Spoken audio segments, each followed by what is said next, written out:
Where are you from? I'm from Detroit. Still living in Detroit? I'm still living in Detroit, but I'm not like in the hood of Detroit.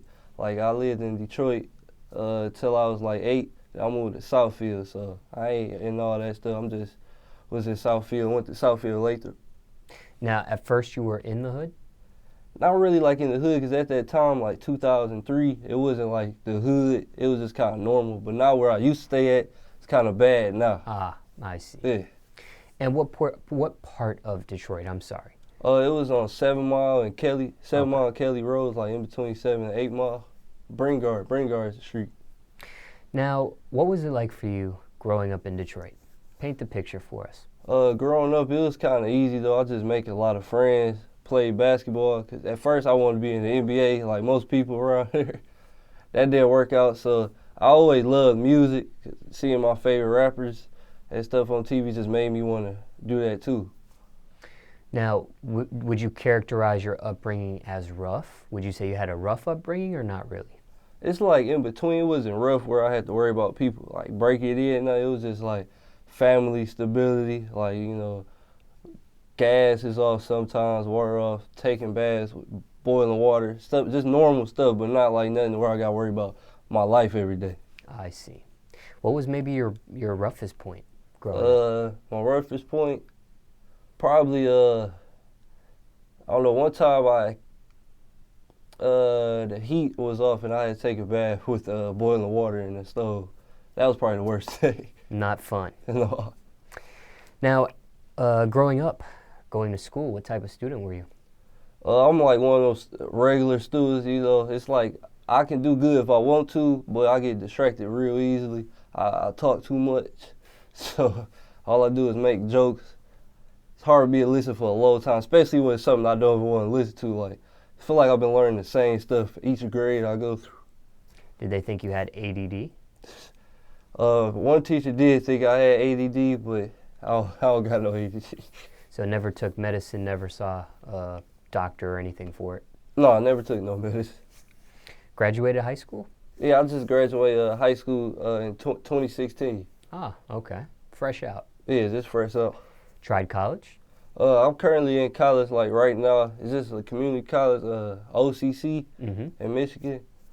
I go there about 3 times a week. Any thoughts on dropping out? I'll drop out if I get a deal, but as far as that, I'm going to stay in school unless I get a deal or my name keep getting bigger and bigger. So I have a backup plan. Now, is it embarrassing to say you rap and you go to college at the same time, or no? No, it ain't embarrassing. It's just a rare breed of people who go to school and rap at the same time. Do you think maybe in years past in rap music, people might have been embarrassed to say they went to college or attended college?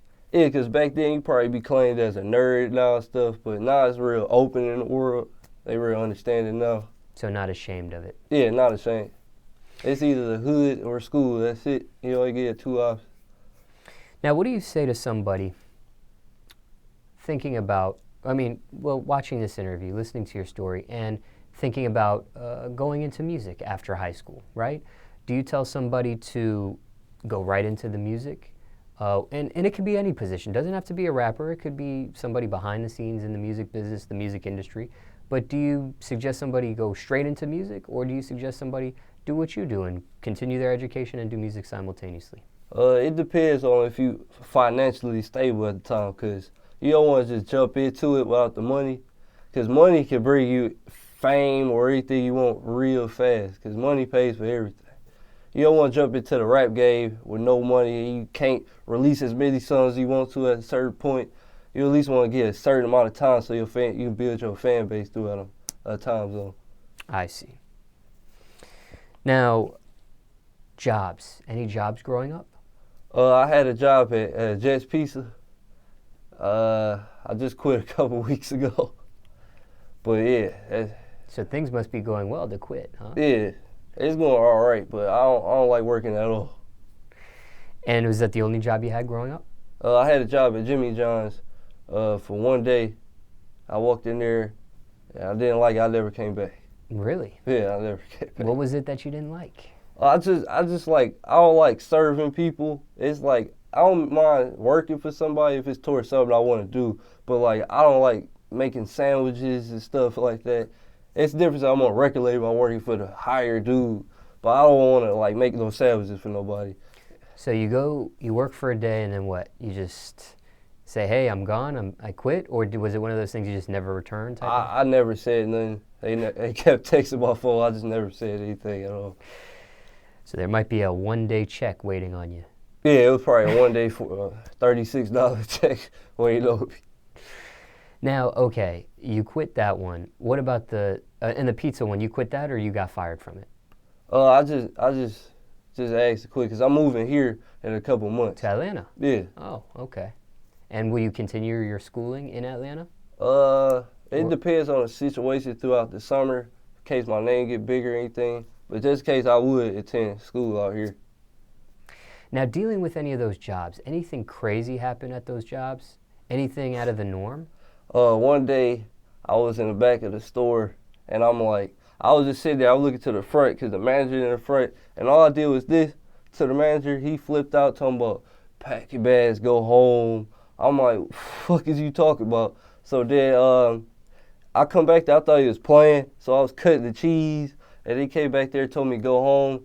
I'm like, just flipped out, started throwing tomatoes, threw out the stove, throwing boxes, and I went outside of Starbucks. It's not even a lie. People think it's a lie, but I went out the store, and Starbucks is next door. And so this dude came up to me and was like, hey man, slow down, you're all right. Because I was walking home, I just smacked this coffee out of his hand. I couldn't control myself, I was too angry. So a random stranger came up to you and told you to slow down? Yeah, a random stranger asked me. And you knocked the coffee out of his hand. Yeah. That was bad though, that was bad. You feel bad about that? Yeah, he ain't had nothing to do with it. So coffee on you next time if you see this guy. Yeah, I'll buy him a coffee. Now, okay, are both parents in your life? Yeah, both my parents in my life. Together or separated? Together. Together? Yeah. Wow, that's interesting. Yeah, it's good. I say that's interesting because, I do a lot of interviews with people on the White Couch, and more often than not these days, people come from broken homes, single-parent homes. You don't see people with, two people in the household anymore like you used to back in the day. Yeah, I mean, growing up, I didn't see a lot of my friends with both the parents, so I just happened to be a lucky person. What's their secret? Just do good. I don't even know their secret. They just raise a good kid. Now, what about siblings? Are you the only child? No, I have an older brother. He's 28 years old. Anybody else in your family rap or just yourself? Some people in my family rap for like fun, but just me. I'm the only one who actually wants to do it. And taking it serious? Yeah. Have your parents been supportive with your rap career? At first, I used to show them songs, and they didn't really like it, but then as far as the latest songs I've been showing them, they really love it, and they into it too. They don't want to push me to move to Atlanta. Why didn't they like it at first? Was it explicit? Was it the subject matter? It was like offbeat, badly mixed, so it was all over the place. It sounded like I was just like, Mom, I'm going to the studio, and then it was just bullshit. That's what. But this, I changed studios. The other dude at the other studio was cool though, but this one, they give me a better, he mixed it better, which it sounds great, like radio type sound and stuff. So they love it now. Have they ever seen you perform? I'm still haven't got the chance to perform. I don't really know how to like get myself to perform and stuff like that. I need a manager or something because it's hard trying to pinpoint what I want to do by myself and stuff. Because right now I'm just doing everything by myself. So very grassroots situation. Now, in regards to your parents, what's the worst thing you put them through? One time when I was in the 8th grade, I didn't turn in no homework. I wasn't going to class at all, and then I failed the 8th grade when I was in middle school. You failed the 8th grade? Yeah, I failed the 8th grade. So you graduated at, how old were you when you graduated? I was 18. So even though you failed, you still graduated at 18? Yeah. Because when I failed, they sent me to the school. They filed on the back of a truck. It was just Sunset Academy of Southfield. Then I went there, and I got like 3.9. It was nothing. Like the first day of school, I walk in there, I turn around to my friend Malik. I'm like, what time we got gym? He like, we only got gym on Thursdays. I'm like, oh man, I'm too damn big to be going to gym on Thursday. It was no locker. I had to hang my coat up in the middle of the classroom. When I actually go to the bathroom, it was like I had to go when other people go in the line. They walked me to the lunch line and walked me back into the classroom. I was the biggest kid in there. I'm only like 5'10", so that was weird right there. Was that an alternative school? It wasn't even an alternative school. I don't even know how my parents found this school. It was literally, I never heard no one going there until my parents said, you going to Academy of Sophia. How did Malik get there? He was just already there himself. He was there the whole time.